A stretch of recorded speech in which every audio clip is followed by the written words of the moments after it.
Looking back on 2010, you might think of a number of things that would indicate that injustice is more likely than it has been and would likely continue. When I think of the basically killing of Jeff Hughes in October of 2009, which has yet to be investigated or any public disclosure made about it, and when you think of the death of Michael Seifert in a jail in Santa Maria Capua Vetere without justice and without an opportunity to really be heard in a court, you get a rather pessimistic view.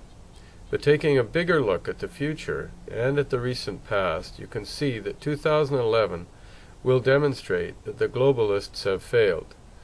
The war in Afghanistan has basically come to a stalemate, and nothing can be seen in the way of a hope of victory in any real sense. There never was a hope of victory because there was never a definition of victory in Afghanistan. Very much like the situation in Korea about 40 years earlier, or more actually. It's the globalists' intention to keep people busy with futile wars that never have a beginning and never have an end and have no victory in sight until they move on to the next one. And this has been the case so that basically we increase debt and increase government around the world. But the bigger governments have failed. The United States is failing with a huge and increasing debt. The European Union is falling apart primarily because the southern European nations don't have the same culture as the northern European nations in terms of production and work and the work ethic. The result being that these megalithic creations, artificial creations of human beings designed to create increased control over people's lives and the destruction of freedom and productivity and creativity, they're all failing. And the success of small nations is emerging as the new reality. Western Canada will emerge as a new nation in 2012 in a greater and more significant way than ever before. 2011 will be seeing steps in that direction. In fact, by 2012, I predict that Western Canada will succeed in achieving a form of independence, though not complete. In the European Union, the demise of the euro and the complete collapse of the economies of Spain and Portugal and of Greece and Italy probably as well are the result of the incapacity of different cultures to harmoniously create one economy.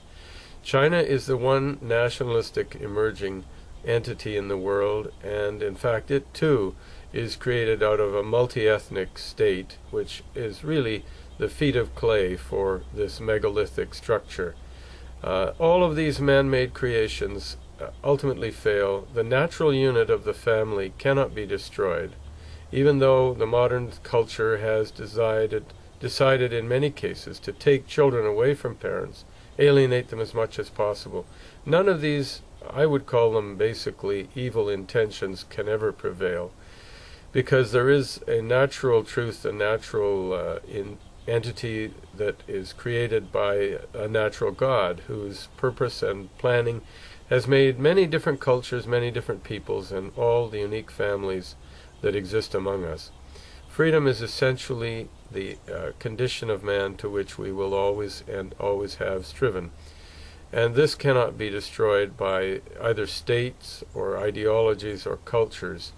And essentially what the future holds is the development of smaller states, smaller countries, truer to the people in which they are supported and by which they are supported, and true to the land in which they survive.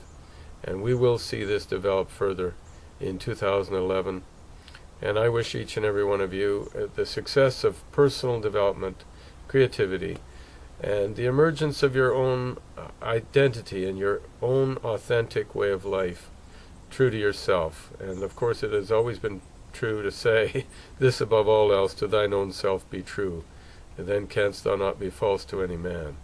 And as a result, I hope that each of us will develop a greater understanding of who we are and why we are in 2011.